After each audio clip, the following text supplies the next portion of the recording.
Minha filha me liga todas as noites exatamente à meia-noite e pergunta: "Você está sozinha?" Se eu digo que sim, ela desliga na hora. Se eu digo que não, ela insiste em saber quem está comigo. Ontem à noite, pela primeira vez, menti e disse que estava sozinha. Essa mentira salvou minha vida, mas custou algo muito mais precioso. Mas antes de continuar, confira se você já está inscrito no canal e escreva nos comentários. De onde você está assistindo este vídeo? Adoramos saber até onde nossas histórias estão chegando. Tudo começou há 6 meses, quando minha filha Júlia, de 29 anos, mudou-se para aquele antigo casarão no alto da colina. Sempre fomos apenas nós duas, desde que seu pai nos abandonou quando ela tinha apenas 3 anos. Criá-la sozinha não foi fácil, mas construímos um vínculo que eu acreditava ser inquebrável. Quando o telefone tocou naquela primeira vez à meia-noite, pensei que fosse alguma emergência. Júlia nunca ligava tão tarde. Atendi com o coração acelerado, já imaginando acidentes, assaltos ou algo pior. "Mãe, você está sozinha?" A pergunta soou estranha, quase mecânica. Seu tom não era o de sempre, aquela voz calorosa e levemente debochada que herdou de mim. Havia algo frio, distante. "Sim, filha." "Como sempre. Por quê? Aconteceu algo?" Ela desligou sem responder. Liguei de volta imediatamente, mas caiu na caixa postal. Tentei mais 3 vezes antes de mandar uma mensagem perguntando se estava tudo bem. Nenhuma resposta. Pensei em dirigir até sua casa, mas uma tempestade caía lá fora, e a estrada que leva ao alto da colina é perigosa mesmo em dias ensolarados. Decidi esperar até o amanhecer, embora não tenha conseguido pregar os olhos. Na manhã seguinte, dirigi até o casarão. Quando cheguei, Júlia parecia perfeitamente normal, preparando café na cozinha enorme daquela casa velha demais para uma pessoa só. Quando perguntei sobre a ligação, ela pareceu genuinamente confusa. "Não liguei para você ontem à noite, mãe. Deve ter sido engano." Mostrei a ela o histórico de chamadas no meu celular. Seu número estava lá, à meia-noite em ponto, com duração de 23 segundos. "Que estranho," ela disse, franzindo a testa. "Talvez eu tenha ligado dormindo. Ando tão cansada com a reforma desta casa que nem sei mais o que faço." Aceitei a explicação, mesmo com uma pontada de desconfiança. Júlia sempre foi uma péssima mentirosa. Seus olhos sempre desviavam para a direita quando tentava esconder algo, exatamente como estavam fazendo agora. Passou-se um dia. 2. 3. Na quarta noite, exatamente à meia-noite, o telefone tocou novamente. "Mãe, você está sozinha?" Desta vez, respondi que sim e perguntei por que ela estava ligando. Novamente, ela desligou sem responder. Na quinta noite, mesma coisa. E assim por todas as noites seguintes. Sempre à meia-noite, sempre a mesma pergunta, sempre desligando se eu dissesse que estava sozinha. Nas raras vezes em que eu não estava, como quando minha amiga Berenice dormiu em casa, Júlia insistia em saber quem estava comigo, com uma urgência quase desesperada. Tentei falar sobre isso pessoalmente, mas ela sempre negava ter feito as ligações. Cheguei a pedir que dormisse em minha casa para ver se as chamadas continuariam. Ela se recusou. "Não posso deixar a casa sozinha à noite, mãe. Tem muitos materiais de construção caros aqui.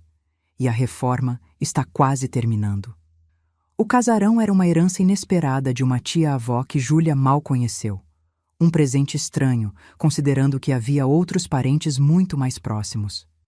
O testamento dizia apenas que a casa deveria ir para alguém que pudesse entender seus segredos. Júlia ficou obcecada pela propriedade desde o primeiro dia. Largou seu trabalho como professora, gastou todas as suas economias na reforma e se isolou de amigos e colegas. De mim também, em certa medida. Nossas conversas, antes longas e íntimas, tornaram-se superficiais. Ela evitava falar sobre a casa, embora fosse tudo em que estava trabalhando. Na sexta semana desse estranho ritual noturno, decidi instalar câmeras em minha casa. Queria capturar o momento exato em que o telefone tocava e poder mostrar a Júlia que não estava imaginando coisas. Talvez com uma prova concreta, ela parasse de negar. Foi então que notei algo que gelou meu sangue. Em todas as gravações, exatamente 1 minuto antes da ligação da meia-noite, as câmeras captavam uma interferência. A imagem ficava granulada, com linhas horizontais cortando a tela. E em 2 das gravações, consegui distinguir uma silhueta no canto da sala. Uma figura alta e magra demais para ser humana. Mostrei as imagens para meu vizinho Eduardo, que trabalha com segurança eletrônica. Ele examinou os vídeos com atenção e balançou a cabeça. Isso é só interferência eletromagnética, dona Helena.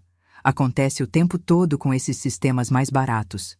Quanto à silhueta, provavelmente é só um bug de processamento de imagem. Mas eu sabia que havia algo mais. Na mesma semana, comecei a notar outras coisas estranhas.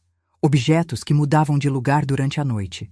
O cheiro persistente de terra molhada em quartos que eu tinha acabado de limpar. E o mais perturbador, marcas de mãos pequenas, como de criança, na parede do corredor que leva ao meu quarto. Então, na noite passada, decidi mudar minha resposta. Quando o telefone tocou à meia-noite e a voz da minha filha perguntou se eu estava sozinha, respondi: "Não, querida. Estou com a Berenice." Houve uma pausa longa, uma respiração pesada do outro lado da linha. "Quem é? Quem está aí com você, mãe?" "Já disse, é a Berenice. Dormirá aqui esta noite." "Posso falar com ela?" Meu coração acelerou. Berenice não estava realmente ali. Eu havia mentido por puro instinto, cansada daquele jogo estranho. "Ela está no banho agora." "Vou esperar", disse a voz, que agora já não parecia tanto com a da minha filha. Havia uma qualidade metálica nela, como se passasse por algum tipo de filtro. "Na verdade, estou muito cansada, Júlia. Conversamos amanhã." "Não desligue!" A voz gritou, tão alta que afastei o telefone do ouvido. Foi nesse momento que ouvi. No fundo da ligação, fraca, mas inconfundível, a voz da minha filha, a verdadeira, gritando: "Mãe, não estou sozinha. Tem alguém na casa comigo." Deixei o telefone cair. Meus dedos pareciam incapazes de segurá-lo. Alguém estava com minha filha. Alguém estava forçando-a a fazer aquelas ligações. E agora, porque eu havia mentido, esse alguém sabia que eu tinha descoberto o esquema. Peguei o telefone do chão com as mãos trêmulas e disquei o número da polícia. O oficial que atendeu ouviu minha história com óbvia incredulidade. Sua voz era paciente demais, daquele jeito que se fala com idosos confusos ou crianças assustadas. "Senhora, antes de enviarmos uma viatura, vamos tentar ligar para sua filha, ok? Pode ser que haja uma explicação simples."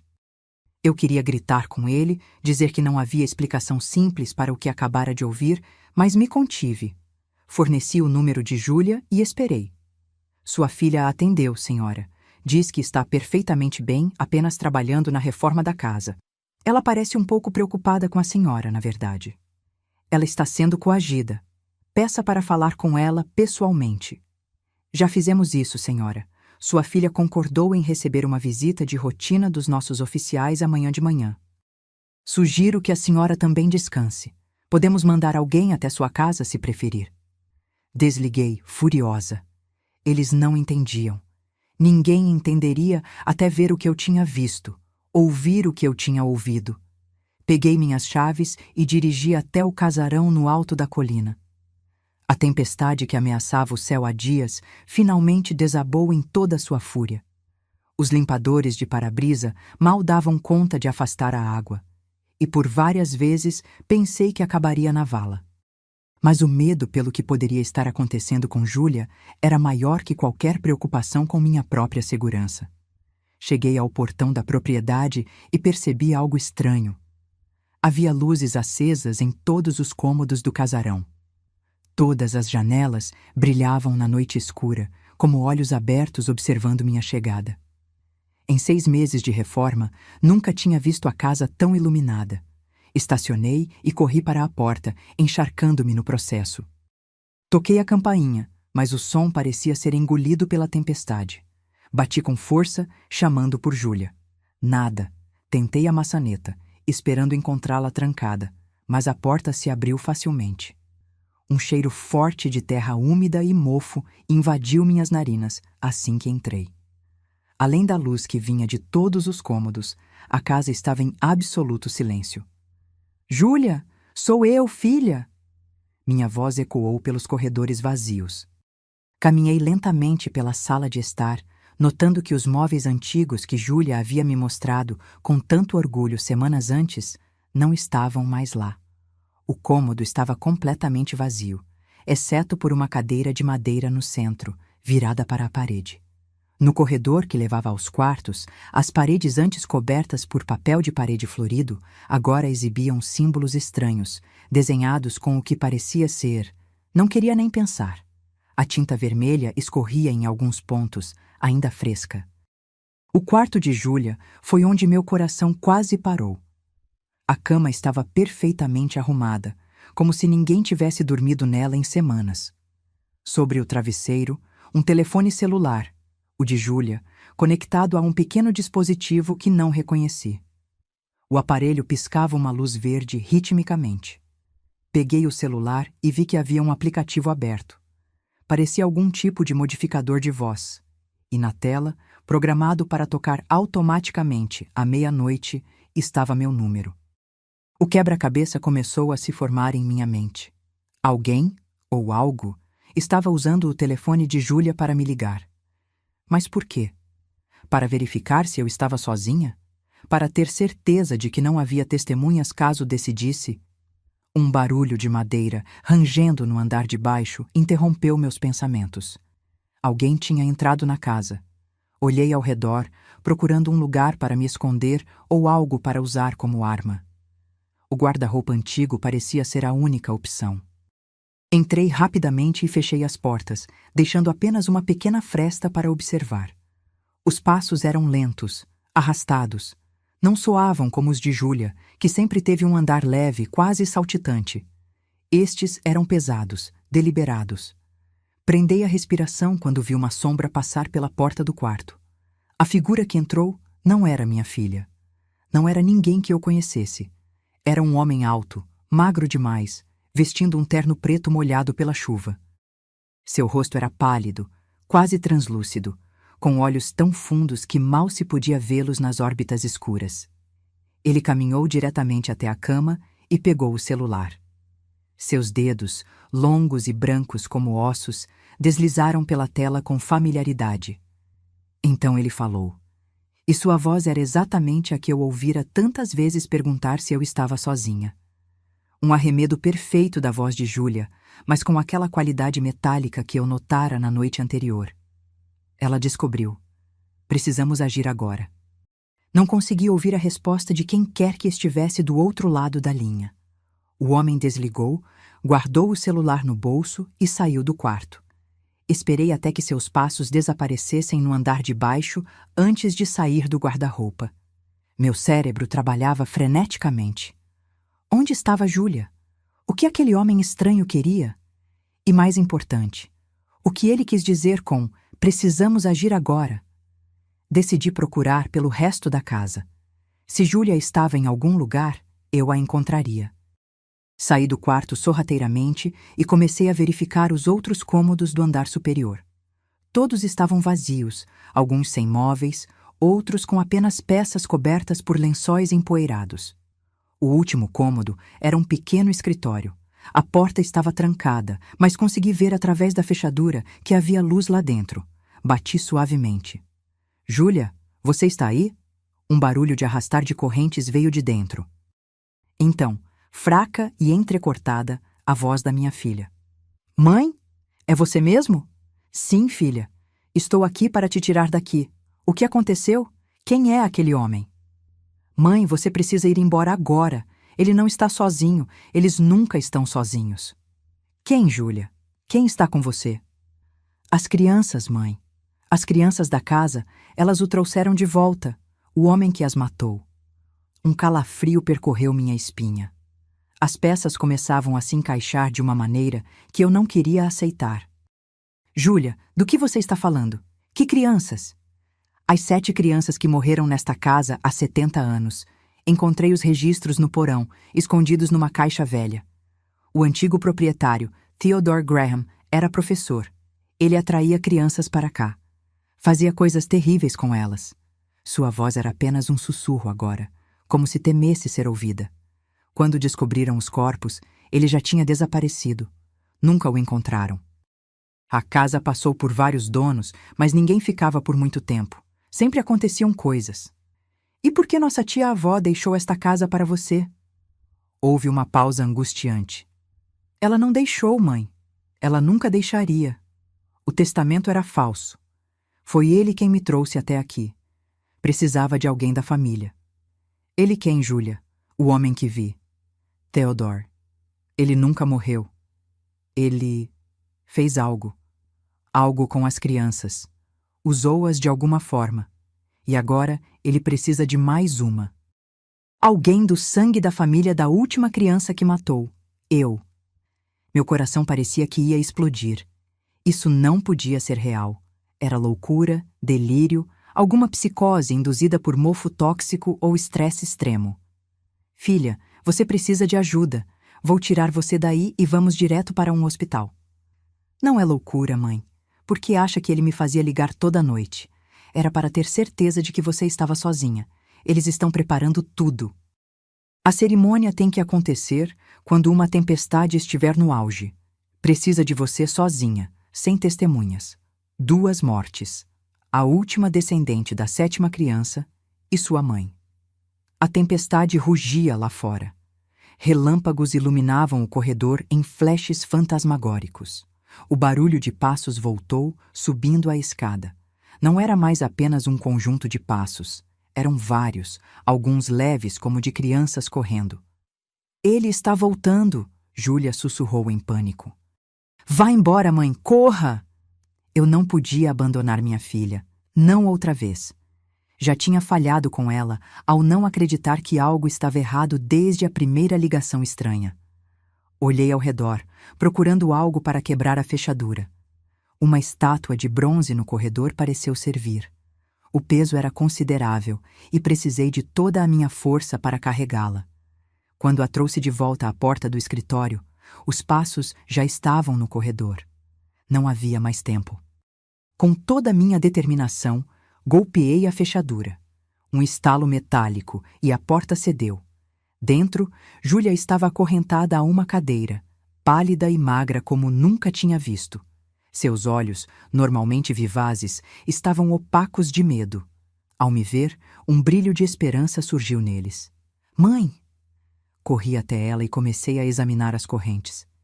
Eram antigas, enferrujadas, com símbolos gravados. Não havia cadeado visível, apenas links que pareciam fundidos uns aos outros. Como abro isso? Não abre, disse uma voz atrás de mim. A mesma voz que imitara minha filha por telefone, mas agora em seu tom natural, profundo, frio, antigo demais para o corpo que o abrigava. Virei-me devagar. O homem de terno preto estava na porta, e atrás dele, no corredor escuro, 7 pequenas silhuetas. Crianças, todas elas, com olhos vazios e pele cinzenta. Você não deveria estar aqui, disse o homem. Ainda não é sua hora. Era para ser apenas sua filha hoje. Posicionei-me entre ele e Júlia. Minhas pernas tremiam, mas minha voz saiu surpreendentemente firme. Você não vai tocar nela? O homem, Theodore, presumo, sorriu. Seus dentes eram brancos demais, afiados demais. Você mentiu ontem à noite. Disse que não estava sozinha. Isso atrasou nossos planos. Mas agora tudo está certo. 2 pelo preço de uma. As crianças começaram a entrar no quarto, movendo-se em semicírculo ao nosso redor. Seus passos não faziam som algum. Seus olhos não piscavam. Elas não são mais crianças, disse Júlia atrás de mim, sua voz embargada. São apenas cascas. Ele usa os corpos. É assim que permaneceu vivo por tanto tempo. O homem deu um passo à frente e as crianças o imitaram, fechando o círculo.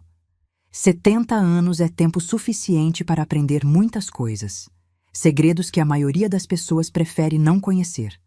O poder que existe na inocência roubada, na dor pura. Ele estendeu uma mão para mim e eu vi que seus dedos terminavam não em unhas, mas em pequenas lâminas escurecidas. Não lute. Torne-se parte de algo maior. Sua filha foi escolhida. Você é apenas um bônus. Eu tinha que fazer alguma coisa. Qualquer coisa. Meus olhos percorreram o quarto freneticamente, buscando uma arma, uma saída, qualquer coisa que pudesse nos salvar. Foi então que vi, atrás da cadeira onde Júlia estava presa, uma velha lareira. E acima dela, fixada na parede, uma cruz de ferro. Uma ideia desesperada cruzou minha mente. Se este homem, esta coisa, tinha permanecido vivo através de algum ritual obscuro, então talvez os símbolos tradicionais de proteção pudessem ter algum efeito. Júlia, sussurrei. Quando eu disser agora, balance sua cadeira para trás com toda a força. O que você vai... Agora! Enquanto Júlia jogava seu peso para trás, eu me lancei em direção à lareira. Minhas mãos agarraram a cruz de ferro. O metal estava gelado, quase queimando de tão frio. Com um puxão, arranquei-a da parede e me virei para enfrentar Theodore. Ele já estava a centímetros de mim, sua mão lâmina erguida para atacar. Sem pensar, empurrei a cruz contra seu peito. Um grito inumano rasgou o silêncio da casa. O homem cambaleou para trás, fumaça subindo do ponto onde a cruz o tocara. As crianças começaram a tremer, seus pequenos corpos convulsionando em uníssono. Funciona! Gritou Júlia. Continue! Theodore recuou ainda mais, seu rosto contorcido em uma máscara de fúria e dor. As crianças, ou o que quer que fossem aquelas criaturas, começaram a se dispersar, como se o controle que as mantinha unidas estivesse enfraquecendo. Você não sabe o que está fazendo, rosnou Theodore, sua voz agora uma mistura grotesca de tons. Homem, criança, algo mais antigo e profundo. Você não pode me deter, não permanentemente. Mantive a cruz erguida, dando passos cautelosos em direção à cadeira onde Júlia estava. Precisava libertá-la, mas não tinha ideia de como quebrar aquelas correntes sem um instrumento adequado. Mãe, a cruz, use-a nas correntes. Hesitei apenas por um segundo. Era uma ideia absurda, irracional. Mas nada do que acontecia ali seguia as regras da realidade que eu conhecia. Pressionei a base da cruz contra os elos de metal que prendiam os pulsos de Júlia. Para meu espanto, as correntes reagiram como se fossem feitas de cera quente, derretendo nos pontos de contato. Um por um, liberei os pulsos e tornozelos de Júlia. Ela se levantou trêmula, suas pernas frágeis, após o que parecia ser semanas de confinamento. Theodore observava, seus olhos agora completamente negros, sem íris ou esclera. As crianças tinham desaparecido no corredor, mas seus sussurros frenéticos ainda podiam ser ouvidos, como um enxame distante. Vocês não podem sair, disse ele com uma calma terrível. A casa não deixará. Como para confirmar suas palavras, todas as portas do corredor bateram simultaneamente. Um vento gélido surgiu do nada, apagando as luzes do escritório e deixando apenas a iluminação intermitente dos relâmpagos lá fora. Vamos! Sussurrei para Júlia, segurando seu braço com uma mão e a cruz com a outra. Fique atrás de mim. Saímos para o corredor escuro. A cada passo, a madeira do piso rangia e gemia como se estivesse viva. Nas paredes, os símbolos que eu vira antes pareciam pulsar com uma luz vermelha tênue. O ar se tornara espesso, difícil de respirar. Alcançamos a escada principal. Abaixo, no saguão, as 7 crianças estavam dispostas em círculo, de mãos dadas.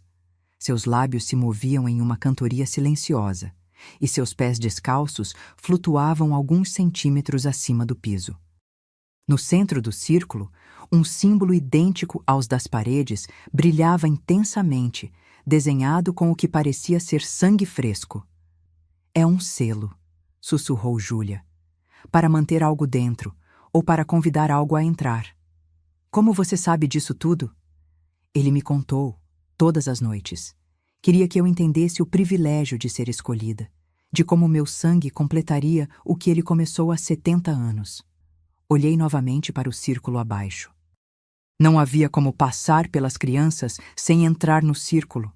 e algo me dizia que cruzar aquele símbolo seria o mesmo que entregar nossas almas de bandeja. Tem que haver outro caminho, murmurei. A janela do meu quarto, disse Júlia. Dá para o telhado da varanda, poderíamos pular de lá. Voltamos pelo corredor, movendo-nos o mais silenciosamente possível.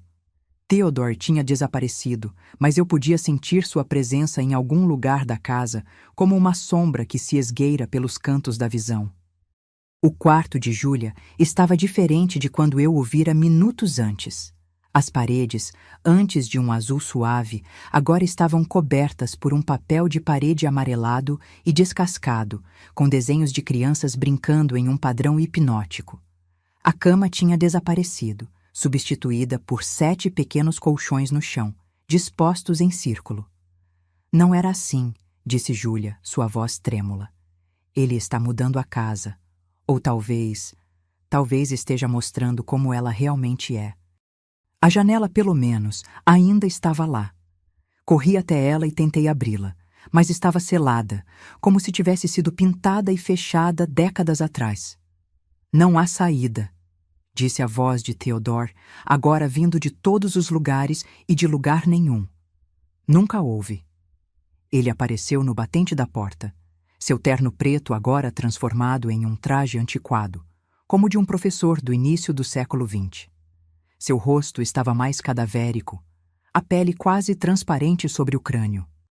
Mas seus olhos, aqueles poços de escuridão absoluta, permaneciam iguais. 70 anos, ele disse, dando um passo para dentro do quarto. 70 anos coletando, esperando, preparando. 6 famílias, 6 crianças. Você, Júlia, é a 7ª, a última, a que completará o ciclo. Júlia agarrou meu braço com força. As outras crianças, eram todas relacionadas? Todas da mesma família? Theodore sorriu, revelando dentes que pareciam ter sido afiados com uma lima. Primas distantes. Descendentes dos 7 fundadores desta cidade. 7 famílias que se uniram para me expulsar, para me impedir de completar minha grande obra. Eles pensaram que tinham vencido quando me enforcaram naquele carvalho. Ele apontou para a janela e, por um momento, a vista mudou. Em vez do quintal da casa, vimos um grande carvalho sob a luz da lua e um corpo balançando de um de seus galhos, silhuetado contra o céu noturno. Mas eu já havia feito um pacto. O que está além ouviu meu chamado. E me deu tempo. Todo o tempo que eu precisava para minha vingança. As 7 crianças apareceram atrás dele, seus olhos agora emitindo uma luz vermelha fraca. Seus corpos pareciam mais deteriorados, com a pele cinzenta começando a se desprender em lugares, revelando uma escuridão pulsante por baixo. Pressionei Júlia contra a parede, mantendo a cruz entre nós e Theodore. Ele parou a alguns passos de distância, observando o símbolo com um desprezo divertido. Isso não vai te proteger para sempre. A fé que torna esses símbolos poderosos está morrendo há décadas. Logo, será apenas um pedaço de metal. Como para comprovar suas palavras, deu mais um passo à frente. Notei com horror que a cruz em minha mão parecia mais leve, menos substancial. E Theodore, embora ainda mantivesse distância, não demonstrava o mesmo medo de antes. Precisamos de mais tempo, sussurrei para Júlia. Algo que o detenha até o amanhecer. Amanhecer? Respondeu ela. Por quê? Criaturas como ele sempre perdem poder com a luz do dia. É assim em todas as histórias. Mas isso não é uma história, mãe. É real. Olhei ao redor, procurando algo, qualquer coisa que pudesse nos ajudar. E então notei. Enquanto Theodore e as crianças avançavam, os símbolos nas paredes pulsavam mais intensamente. E no teto, diretamente acima de onde estávamos, havia um símbolo diferente. Este não era vermelho, mas dourado, e parecia quase apagado, como se alguém tivesse tentado escondê-lo. Júlia, olhe para cima! Apontei para o símbolo dourado. Seus olhos se arregalaram em reconhecimento. É um símbolo de proteção. Eu o encontrei nos documentos no porão, mas nunca consegui decifrar seu significado completo. Theodore seguiu nosso olhar, e pela primeira vez, vi verdadeiro medo em seu rosto. Não! Ele rosnou, sua voz distorcida. Aquele velho tolo pensou que poderia me deter com isso. Fraco demais. Tarde demais. As crianças começaram a se agitar, movendo-se de maneira errática, como marionetes com os fios embaralhados. O próprio ar parecia vibrar com uma tensão crescente. "O que é?" perguntei, ainda mantendo a cruz erguida. "Uma âncora", respondeu Júlia. "Um ponto de conexão com o mundo real. Se pudéssemos ativá-lo..." Theodore avançou mais rapidamente do que achei possível. Suas mãos lâminas cortaram o ar onde estávamos um segundo antes. Puxei Júlia para o lado e rolamos pelo chão. A cruz escorregou dos meus dedos e deslizou para debaixo da cama. Sem pensar duas vezes, ergui a mão para o teto, tentando alcançar o símbolo dourado. Estava fora do meu alcance, mas algo estranho aconteceu quando apontei para ele. A luz emanada pelo símbolo intensificou-se, como se respondesse à minha intenção. Theodore soltou um grito de dor e recuou. As crianças fizeram o mesmo, cobrindo os olhos diante do brilho crescente. "Continua fazendo isso!" gritou Júlia. Mantive a mão erguida, concentrando-me no símbolo. Era como se uma conexão invisível tivesse se formado entre mim e aquela marca dourada. Quanto mais eu me concentrava, mais brilhante ela se tornava. "Não!" Theodore se lançou para a frente, ignorando a dor que o brilho parecia lhe causar. Suas mãos lâminas miraram meu peito. Júlia se jogou entre nós, recebendo o golpe no braço. Ela gritou de dor, mas não recuou. Em vez disso, estendeu a mão para se juntar à minha, apontando para o símbolo. O efeito foi instantâneo. A luz dourada explodiu do teto, inundando o quarto. As paredes pareceram dissolver-se, revelando brevemente outra versão da casa, mais antiga, mais pura, sem os símbolos sangrentos. Theodore gritava agora, não de raiva, mas de genuíno terror. Seu corpo começou a se fragmentar, como folhas secas sopradas pelo vento. As crianças se contorciam, seus corpos emitindo um som como papel sendo rasgado. 70 anos! Berrou Theodore, sua forma cada vez mais instável. 70 anos planejando. Não termina assim. Termina exatamente assim, disse uma voz que não era nem minha, nem de Júlia. Um homem idoso apareceu no canto do quarto, translúcido como o ar da manhã. Seu rosto era gentil, mas seus olhos carregavam uma determinação de aço. Você deveria ter verificado o testamento mais cuidadosamente, Theodore, disse o velho. A casa não foi deixada para a descendente da 7ª família apenas. Foi deixada com uma condição. O velho olhou para Júlia com um sorriso triste. Que ela entendesse seus segredos. E ela entendeu. O segredo não era o ritual, nem o sacrifício. Era a proteção que sempre esteve aqui, esperando ser ativada. Theodore continuava a se desintegrar, suas feições deslizando como cera derretida. Quem é você? Consegui perguntar entre respirações ofegantes. Edward Holloway, respondeu o velho. Proprietário anterior desta casa, o que adicionou o símbolo de proteção. Esperava que nunca precisasse ser usado, mas deixei o testamento como uma rede de segurança. Se Theodore algum dia tentasse completar seu ritual, a casa iria para alguém que pudesse detê-lo. As crianças haviam desaparecido completamente agora, deixando apenas um pó cinzento no chão. De Theodore, restava apenas um vago contorno, uma sombra que diminuía a cada segundo. Vocês não podem me deter para sempre, sussurrou a sombra. O que está além ainda espera, ainda tem fome. E então ele se foi. O silêncio que se seguiu foi tão profundo que doía nos ouvidos. A tempestade lá fora havia cessado como se nunca tivesse existido. A casa inteira pareceu soltar um suspiro de alívio. Edward Holloway nos olhou com gratidão. Acabou. Por enquanto, pelo menos. Há coisas mais antigas que Theodore no mundo, coisas que se alimentam do sofrimento e do medo. Ele abriu uma porta que não deveria ter sido aberta. Vocês a fecharam hoje, mas pode ser aberta novamente. Completou Júlia, segurando seu braço ferido. O velho assentiu. A casa está limpa agora. Os símbolos de proteção permanecerão ativos enquanto houver alguém da linhagem da 7ª família aqui. Alguém como você, Júlia. Ou como sua mãe. Olhei para minha filha, seu rosto pálido, mas determinado. Depois de tudo que tinha passado, depois de semanas sendo mantida prisioneira por um monstro, ela ainda encontrava forças para se manter de pé. O que acontece agora? Perguntei. Isso depende de vocês, disse Edward, sua forma começando a desvanecer. A casa é de vocês. Sua responsabilidade agora. Protejam-na ou destruam-na, se tiverem coragem. Com essas palavras, ele desapareceu completamente. Júlia e eu permanecemos lado a lado, exaustas, feridas, mas vivas. Pela janela, os primeiros raios do sol nascente começavam a atingir o céu de rosa e dourado. Vamos para casa, filha, eu disse, passando o braço ao redor de seus ombros. Esta é nossa casa agora, mãe, ela respondeu, seu olhar fixo nos símbolos de proteção que agora brilhavam suavemente em toda a extensão do teto. Pelo menos até decidirmos o que fazer. Saímos do quarto juntas, descemos as escadas que agora pareciam apenas escadas normais e fomos para a cozinha. O café ainda estava na cafeteira de quando Júlia tinha sido capturada.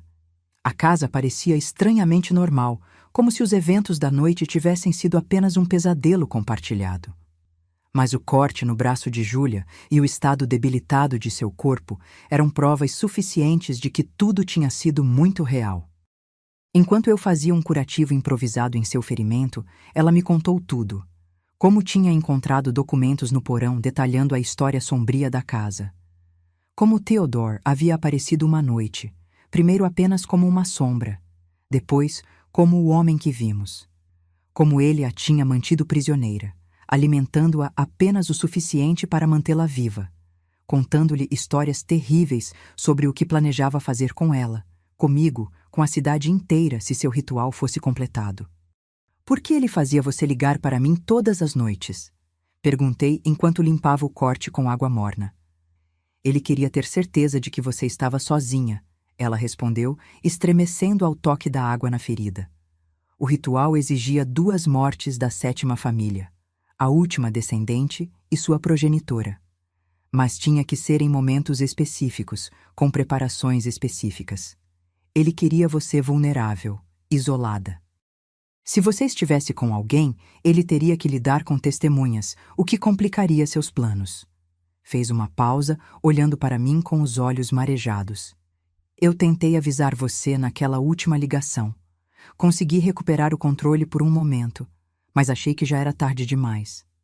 Nunca é tarde demais, respondi, apertando sua mão. Nós conseguimos. Estamos aqui.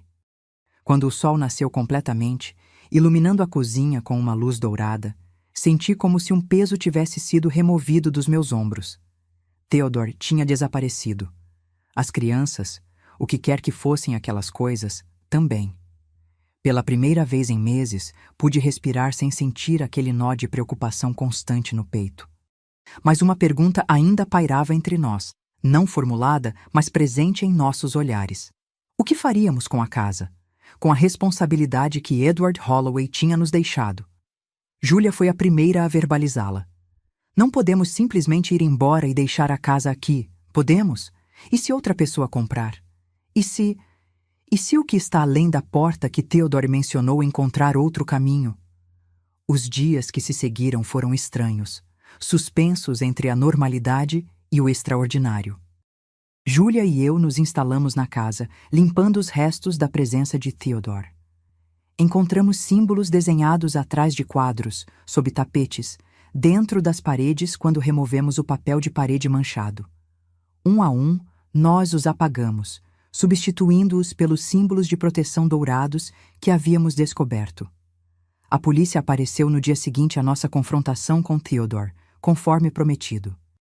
Olharam ao redor, viram 2 mulheres cansadas, mas aparentemente bem, e foram embora satisfeitos de que não havia nada de errado além de uma mãe excessivamente preocupada. Como explicar o inexplicável? Optamos por não tentar. Em vez disso, mergulhamos nos documentos que Júlia havia encontrado no porão.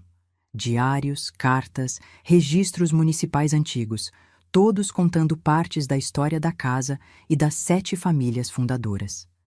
Descobrimos que minha tia-avó, a verdadeira, não a invenção de Theodore, havia sido a última guardiã da casa antes de Edward Holloway.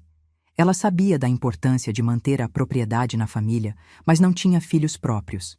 Então, deixou a casa para Edward com a condição de que, eventualmente, ela retornasse à linhagem original. O testamento falso de Theodore tinha sido uma perversão desse arranjo, trazendo Julia para a armadilha que ele preparara por décadas. "Por que não destruímos a casa?" perguntei uma noite, enquanto examinávamos um mapa antigo da propriedade. "Queimamos tudo, salgamos a terra, como nas histórias antigas." Julia balançou a cabeça. "Não acho que seja tão simples. Os documentos de Edward falam sobre a casa como uma espécie de tampa, algo que mantém fechado o que está abaixo." "Abaixo? No porão?" "Mais fundo, muito mais fundo." Ela me mostrou um desenho que tinha encontrado escondido em um compartimento secreto na biblioteca.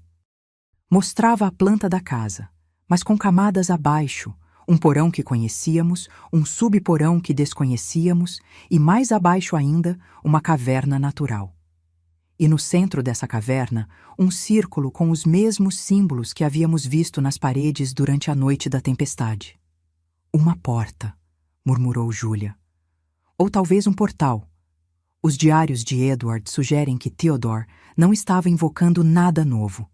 Estava tentando liberar algo que já estava aqui, algo muito mais antigo que a própria casa. Um calafrio percorreu minha espinha ao lembrar das últimas palavras de Theodore. "O que está além ainda tem fome." "Então não podemos simplesmente ir embora", concluí. "Não, alguém da 7ª família precisa permanecer como guardião. Os símbolos de proteção só funcionam completamente na presença de sangue da linhagem original." Olhei para minha filha, notando como ela havia mudado em tão pouco tempo. Os olhos que antes brilhavam com inocência agora carregavam o peso do conhecimento oculto.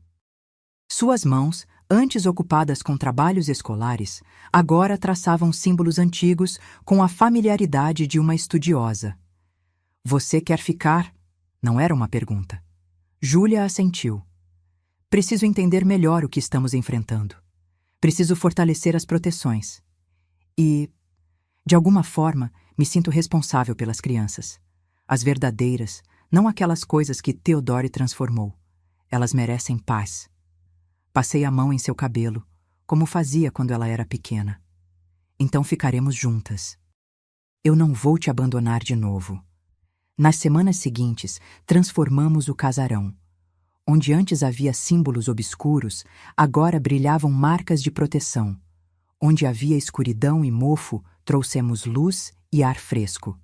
A casa parecia respirar conosco, como se também estivesse se recuperando de um longo pesadelo. Descobrimos mais sobre Edward Holloway, o homem que aparecera na noite da tempestade. Ele não era apenas o antigo proprietário, mas um ocultista respeitado que dedicara sua vida a estudar e conter forças que a maioria das pessoas preferia fingir que não existiam. A casa tinha sido sua linha de frente, sua fortaleza contra o que ele chamava simplesmente de o abismo. Um dia, enquanto organizava a biblioteca, encontrei um pacote selado endereçado a "Quem vier depois." Dentro, havia uma carta escrita à mão e uma chave antiga. A carta era de Edward, escrita semanas antes de sua morte. "Para o próximo guardião, se você está lendo isso, então Theodore conseguiu o que queria, pelo menos parcialmente. Ele trouxe alguém da 7ª família para a casa.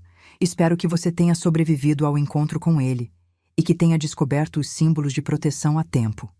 A chave incluída neste pacote abre uma sala secreta atrás da lareira na biblioteca. Lá, você encontrará meus diários completos e tudo o que aprendi sobre o abismo e seus servos, como Theodore. O que você precisa entender é que esta casa não é apenas uma construção. É um selo. Foi construída pelos 7 fundadores da cidade diretamente sobre uma fissura na realidade. um ponto onde a membrana entre nosso mundo e o abismo é perigosamente fina. Theodore descobriu isso há mais de 70 anos e, na sua ganância por poder, tentou abrir um caminho permanente.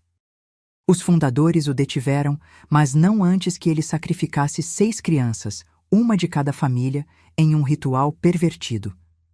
A 7ª criança escapou, e com ela a chance de Theodore completar seu trabalho. Essa criança era sua antepassada direta, parte da linhagem que agora culmina em você. O que Theodore não entendeu é que as 7 famílias não construíram a casa para conter o abismo por acaso. Elas o fizeram porque seu sangue, o sangue dos primeiros colonos que vieram para esta terra, carrega uma proteção natural, uma resistência às influências do além. Enquanto alguém da linhagem original habitar esta casa, a fissura permanecerá selada. Se a casa for destruída ou abandonada, a proteção se enfraquecerá até desaparecer completamente. Theodore foi apenas um servo, um peão. A verdadeira ameaça é o que ele servia, uma entidade tão antiga e incompreensível que não possui nome em qualquer língua humana. Agora, cabe a você continuar o trabalho que os fundadores começaram. Fortaleça os selos, aprenda os rituais de proteção. E, acima de tudo, nunca deixe a casa sozinha durante a lua nova. É quando a fissura está mais vulnerável. Você não pediu por esta responsabilidade, assim como eu não pedi. Mas agora ela é sua. Com respeito e esperança, Edward Holloway. Mostrei a carta para Julia, observando seu rosto enquanto ela absorvia as palavras. Quando terminou de ler, seus olhos encontraram os meus, cheios de uma determinação que reconheci imediatamente. A mesma determinação que me mantivera forte durante todos aqueles anos, criando-a sozinha. Vamos encontrar essa sala secreta, disse ela simplesmente. A sala atrás da lareira era pequena, mas impressionante. Prateleiras cobriam as paredes do chão ao teto, repletas de livros antigos, pergaminhos e artefatos estranhos. Uma mesa de carvalho ocupava o centro, sobre ela, um diário aberto na última entrada de Edward. Julia se aproximou reverentemente, tocando as páginas amareladas com a ponta dos dedos. Ele sabia, murmurou. Ele sabia que Theodore viria atrás de mim eventualmente.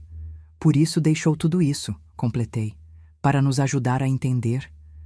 Nos dias que se seguiram, dedicamo-nos a estudar os diários e anotações de Edward.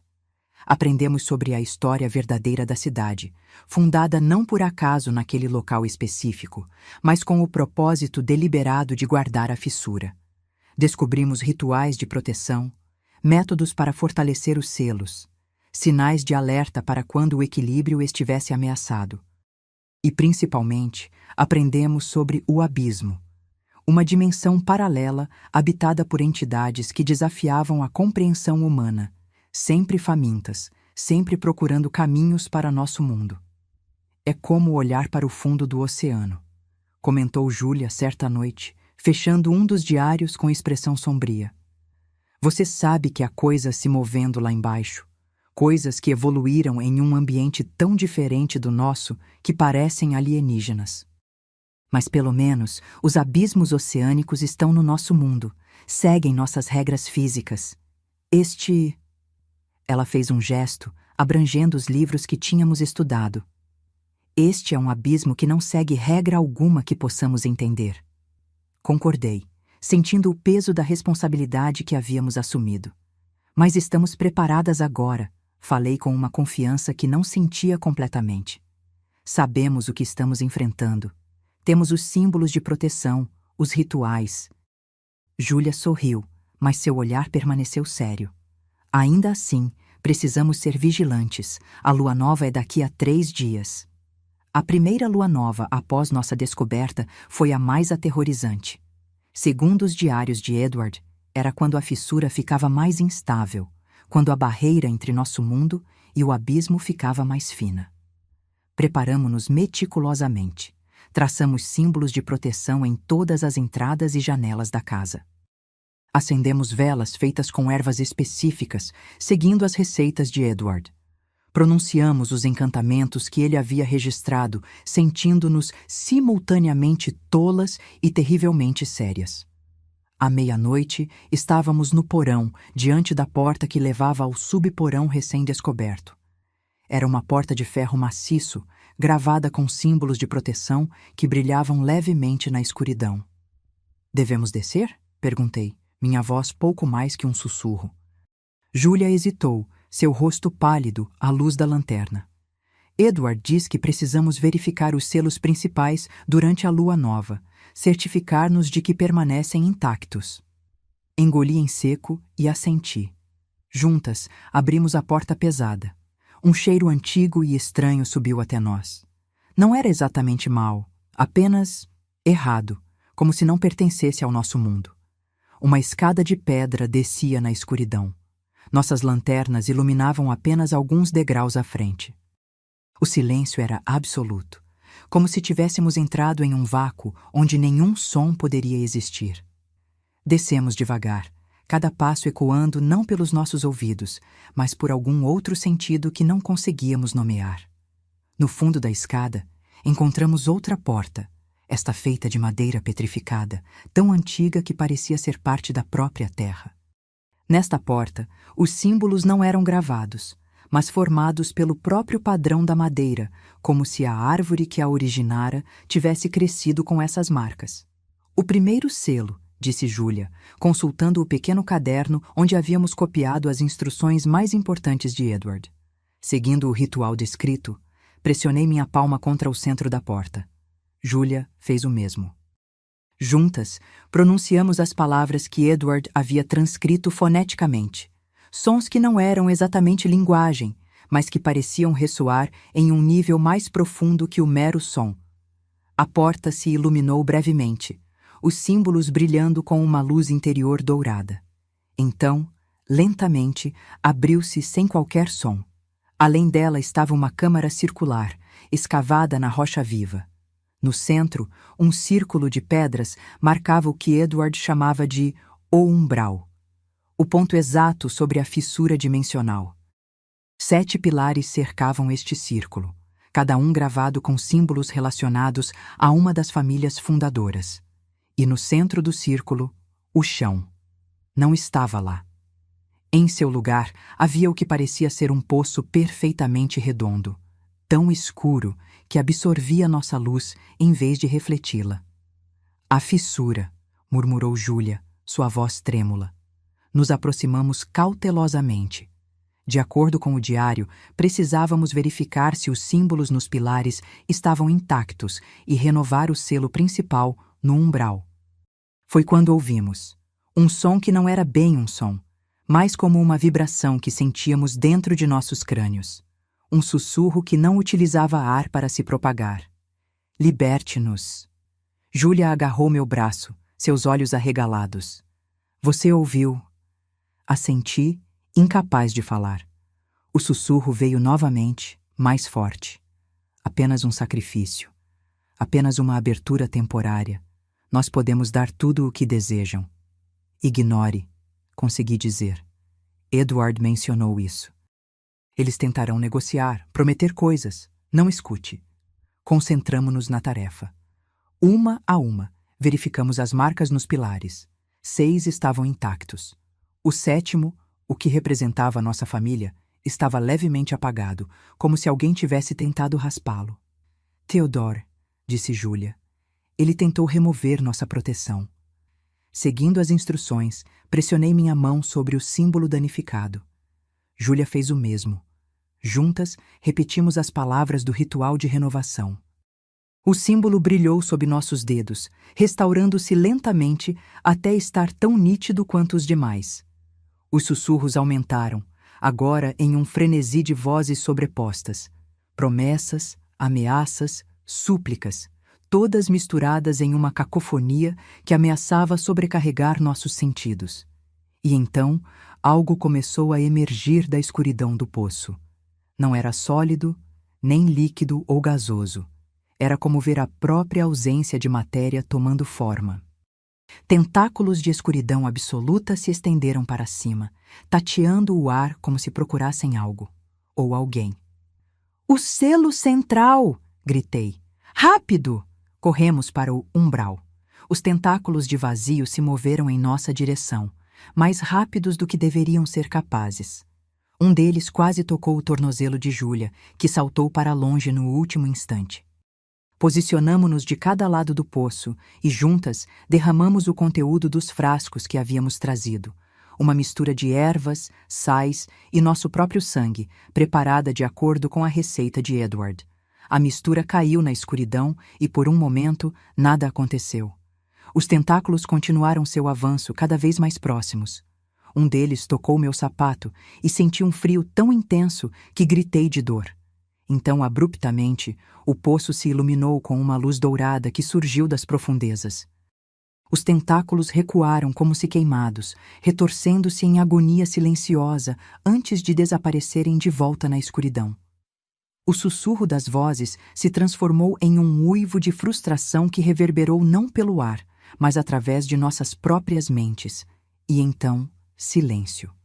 A fissura voltou a ser apenas um poço escuro, imóvel e aparentemente inofensivo. Júlia e eu nos entreolhamos, exaustas, mas aliviadas. O primeiro teste havia passado. Tínhamos renovado os selos e resistido à tentação de o abismo. Nos meses que se seguiram, estabelecemos uma rotina. Durante a lua nova, desceríamos ao subporão para verificar e renovar os selos. No dia a dia, continuaríamos estudando os diários e anotações de Edward, aprendendo mais sobre nossa responsabilidade como guardiãs da casa. Lentamente, reconstruímos nossas vidas ao redor dessa nova realidade. Júlia retomou seu trabalho como professora, agora ensinando à distância pela internet. Eu comecei a escrever um livro, ficção, oficialmente, mas inspirado em nossas experiências. Uma forma de processar o que havíamos vivido e, talvez, de alertar outros de forma velada. 6 meses após nosso confronto com Theodore, estávamos na cozinha preparando o jantar quando o telefone tocou. Ambas congelamos. Era meia-noite em ponto. Olhei para o identificador de chamadas, número desconhecido. Atenda com o viva-voz, disse Júlia, sua voz tensa. Atendi e coloquei no viva-voz conforme ela pediu. Alô? Por vários segundos houve apenas silêncio. Então, uma voz que não era bem uma voz, mas como o som do vento passando por ossos secos. Você está sozinha? Júlia e eu nos entreolhamos. Não era a voz de Theodore, nem das crianças. Era algo mais antigo, mais primordial. Não, respondi firmemente. Nunca estamos sozinhas nesta casa. Um som como gelo rachando, que poderia ser interpretado como uma risada. Nós voltaremos, disse a voz. Sempre voltamos. O selo enfraquece, a porta se abre, é apenas questão de tempo. A ligação caiu. Júlia respirou fundo, sua mão procurando a minha sobre a mesa. Eles estão testando, disse ela. Testando os limites, procurando fraquezas. Assenti, sentindo um arrepio percorrer minha espinha. Então precisamos ser mais fortes, mais vigilantes. Naquela noite, reforçamos todos os símbolos de proteção da casa. Acendemos velas em cada cômodo, recitamos os encantamentos que havíamos aprendido. E pela primeira vez, descemos ao subporão fora da lua nova, apenas para verificar. Os selos estavam intactos, mas havia algo diferente.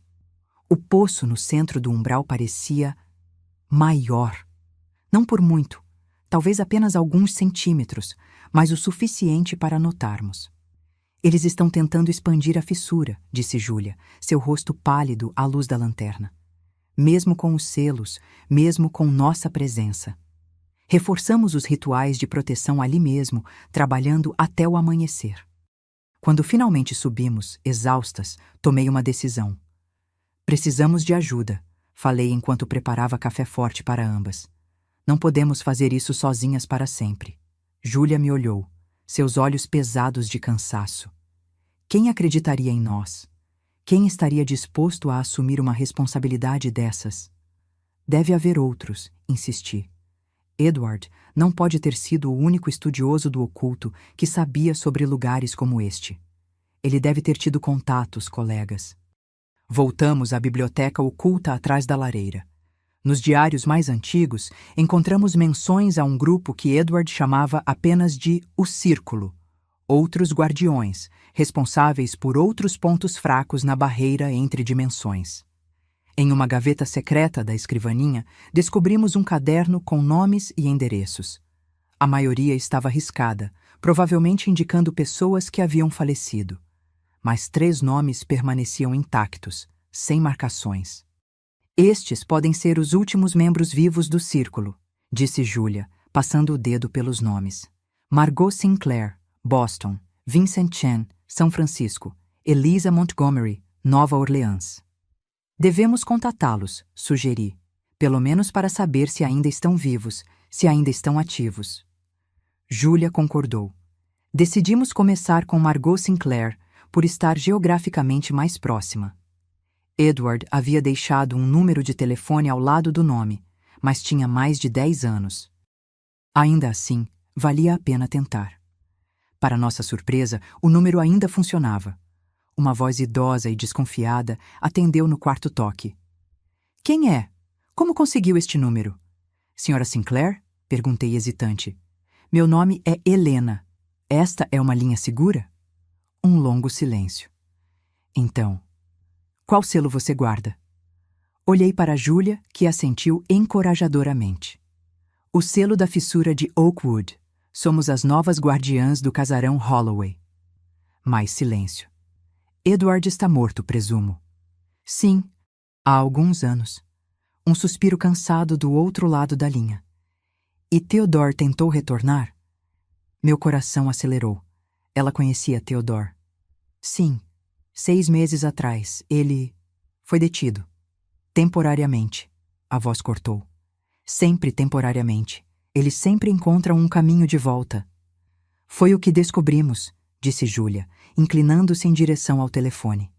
Estamos tendo dificuldades.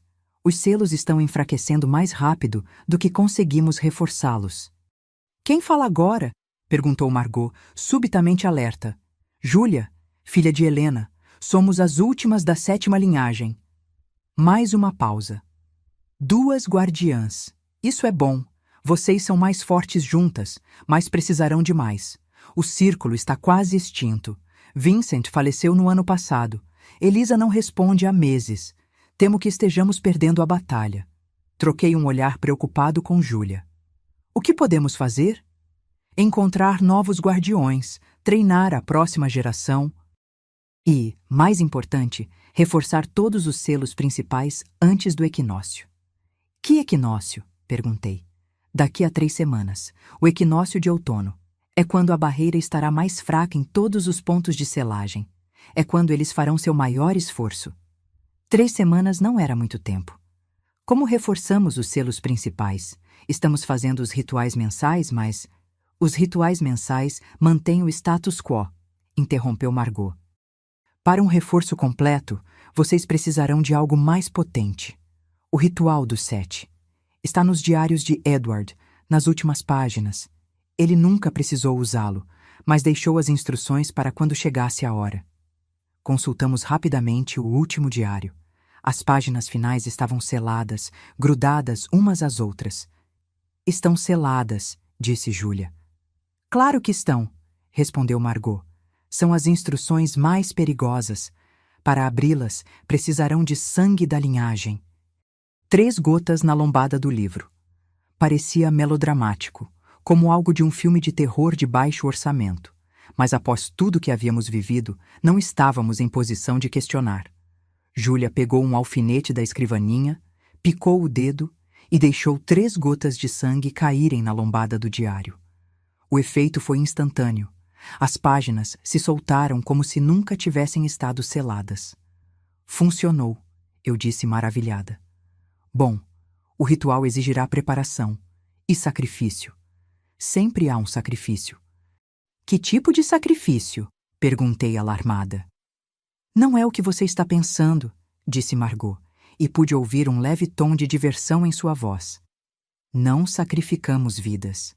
Sacrificamos possibilidades, caminhos não tomados, futuros alternativos. Julia e eu nos entreolhamos, confusas. Leiam as instruções, continuou Margot. Entendam o que está sendo pedido. Depois me liguem e discutiremos os próximos passos. Vocês não estão sozinhas nesta luta. Poucos, mas ainda existimos. Após desligar, mergulhamos nas páginas recém-reveladas do diário. O ritual era complexo, exigindo ingredientes raros e passos meticulosos. Mas o mais perturbador era o sacrifício de possibilidades que Margot mencionara. Segundo Edward, para reforçar completamente os selos, o guardião deveria sacrificar sua conexão com o mundo exterior. Não literalmente. Não era necessário morrer ou se isolar completamente. Mas era preciso abrir mão de algo profundamente desejado, alguma possibilidade que nunca mais poderia ser realizada. Um preço a ser pago, escreveu Edward. Para manter o abismo selado, devemos renunciar a uma parte de nós mesmos. Nossos ancestrais entendiam isso.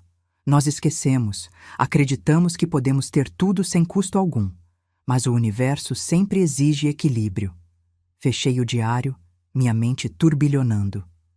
O que exatamente isso significa? Perguntei. Que tipo de possibilidade precisamos sacrificar? Júlia parecia igualmente perturbada. Não sei, mas acho que saberemos quando chegar a hora. Nas semanas seguintes, preparamos tudo para o ritual. Coletamos os ingredientes necessários, alguns bastante comuns: sal marinho, ervas específicas, outros surpreendentemente difíceis de encontrar. Uma pedra que tivesse sido atingida por um raio, água da primeira chuva da primavera que Edward, felizmente, havia armazenado. Margot nos orientou por telefone, ajudando a interpretar as passagens mais crípticas do diário. Ela também compartilhou sua própria experiência como guardiã. 60 anos protegendo um selo similar em Massachusetts, tendo herdado a responsabilidade de sua mãe, que a recebera de sua avó. É uma linhagem feminina, explicou. As mulheres sempre foram mais resistentes à influência do abismo. Algo em nosso sangue, talvez. Ou simplesmente, maior sabedoria para não ceder às falsas promessas. Na véspera do equinócio, descemos ao subporão para a preparação final. O poço no centro do umbral estava definitivamente maior, quase 1 metro de diâmetro agora, onde antes não tinha mais que 60 centímetros. A escuridão dentro dele parecia mais densa, mais tangível, como se estivesse prestes a transbordar para nosso mundo. Dispusemos os ingredientes conforme as instruções, traçamos os círculos de proteção, acendemos as velas rituais. Tudo estava pronto, exceto por uma coisa: o sacrifício. Como saberemos o que sacrificar? Perguntei, a ansiedade formando um nó em meu estômago. Edward escreve que o abismo mostrará, respondeu Júlia, relendo a passagem relevante. Durante o ritual, teremos uma visão do que mais desejamos, do que poderíamos ter se abandonássemos nossa responsabilidade como guardiãs, e teremos que renunciar a isso. Soava tão abstrato, tão vago, mas não tínhamos escolha a não ser confiar. À meia-noite, quando o equinócio oficialmente começou, iniciamos o ritual. Recitamos as palavras antigas, derramamos as misturas preparadas no círculo ao redor do poço, acendemos as ervas que produziram uma fumaça densa e aromática. Então, como Edward previra, as visões começaram. Para mim, foi como ser transportada para uma realidade alternativa. Me vi em uma casa à beira-mar, muito diferente do casarão sombrio de Oakwood. O sol brilhava, o ar era limpo e salgado. Eu parecia mais jovem, mais relaxada, e não estava sozinha. Um homem que não reconheci se aproximou, sorrindo com familiaridade. Ele me abraçou por trás, beijou meu pescoço, e então outra pessoa se juntou a nós. Uma menina de cerca de 10 anos, obviamente nossa filha. Compreendi instantaneamente. Esta era a vida que eu poderia ter tido se tivesse feito escolhas diferentes. Se não tivesse me fechado após o abandono do pai de Júlia. Se tivesse permitido a possibilidade de um novo amor, uma família expandida. A visão era tão tangível que pude sentir o calor do sol em minha pele, o cheiro do mar, a textura do abraço daquele homem. Era uma felicidade simples, descomplicada. tão diferente da vida de vigília constante, medo e responsabilidade que agora levava. Ao meu lado, Júlia ofegou. Percebi que ela também estava imersa em sua própria visão, vendo seu próprio caminho não tomado. As palavras do ritual continuavam a fluir de nossas bocas, como se operássemos em 2 níveis simultaneamente, no mundo físico do subporão e nestas realidades alternativas. Para selar o abismo, renuncio a esta possibilidade, ouvi-me dizer, as palavras surgindo instintivamente. A família à beira-mar congelou. O homem, a menina, a versão mais feliz de mim, todos pararam como em uma fotografia.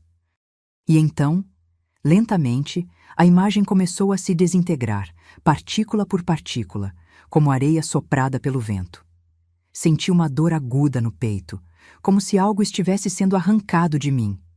Não era apenas a renúncia a uma fantasia. Era o fechamento permanente de uma porta, a morte definitiva de uma possibilidade que até então existia como potencial, por mais remoto que fosse. Ao meu lado, Júlia chorava silenciosamente, provavelmente experimentando sua própria perda. Quando as visões finalmente se dissiparam, voltamos completamente ao subporão. O poço no centro do umbral brilhava agora com uma luz dourada que vinha de suas profundezas. Os símbolos nos 7 pilares pulsavam em uníssono, mais vívidos do que nunca. E o poço? O poço estava encolhendo. A fissura dimensional diminuía visivelmente, fechando-se até retornar ao seu tamanho original. De algum lugar nas profundezas, ouvimos um uivo de frustração. Milhares de vozes gritando em raiva impotente. O abismo havia sido contido, pelo menos por enquanto. Júlia e eu nos abraçamos, exaustas e emocionalmente drenadas, mas vitoriosas. Conseguimos, sussurrei. Sim, respondeu ela. Mas a que custo? Nos dias que se seguiram, conversamos sobre nossas visões. Júlia tinha visto a si mesma como uma artista de renome internacional, viajando o mundo, livre de responsabilidades e raízes. Uma vida tão diferente da que agora tinha, presa a uma casa antiga, carregando o peso de um segredo cósmico. Você se arrepende? Perguntei. De ter sacrificado essa possibilidade? Ela pensou por um longo momento. Acho que não. Era uma vida fascinante, mas vazia de alguma forma. Havia beleza e liberdade, mas nenhum propósito maior, nenhuma conexão real. Compreendi o que ela queria dizer. A vida à beira-mar que vislumbrei era tentadora em sua simplicidade, seu calor. Mas também era uma vida de ignorância, uma existência onde eu nunca saberia sobre o abismo, sobre as forças que ameaçavam nosso mundo, sobre a importância do que fazíamos como guardiãs. Então agora somos oficialmente parte do círculo, disse Júlia, mudando de assunto. As novas guardiãs de Oakwood. Assenti, sentindo o peso e a honra dessa responsabilidade. E precisamos encontrar e treinar outros, acrescentei, lembrando-me das palavras de Margot. Expandir o círculo antes que seja tarde demais. Júlia pegou minha mão, apertando-a gentilmente. Uma coisa de cada vez, mãe. Por enquanto, acho que merecemos um descanso. Concordei, embora soubesse que o descanso seria breve. O abismo estava contido, não derrotado. Theodore havia sido disperso, não destruído. A batalha continuaria, provavelmente por gerações. Mas tínhamos vencido a primeira rodada. Tínhamos aprendido os segredos da casa, desvendado os mistérios do abismo, fortalecido os selos. E mais importante, tínhamos feito isso juntas, mãe e filha, as últimas da 7ª linhagem. Naquela noite, enquanto nos sentávamos na varanda assistindo ao pôr do sol, Júlia fez a pergunta que estava em sua mente desde a noite do equinócio. Por que você acha que ele ligava todas as noites perguntando se você estava sozinha? Qual era realmente o propósito? Refleti sobre a pergunta, revivendo mentalmente aquelas estranhas ligações que haviam começado tudo. Acho que era um teste, respondi finalmente. Theodore estava testando minha vulnerabilidade, verificando se eu seria uma presa fácil. Sozinha, sem testemunhas, sem ninguém para questionar meu desaparecimento ou morte. Mas por que te fazer a mesma pergunta todas as noites? Por que não apenas agir? Talvez precisasse de uma confirmação verbal, algum tipo de consentimento involuntário. Os diários de Edward mencionam que entidades como Theodore operam por regras estranhas. Não podem simplesmente tomar o que querem. Precisam ser convidadas, mesmo que indiretamente. Júlia assentiu lentamente. E quando você finalmente mentiu, dizendo que não estava sozinha? Quebrei o padrão, completei. Invalidei o ritual que ele estava construindo.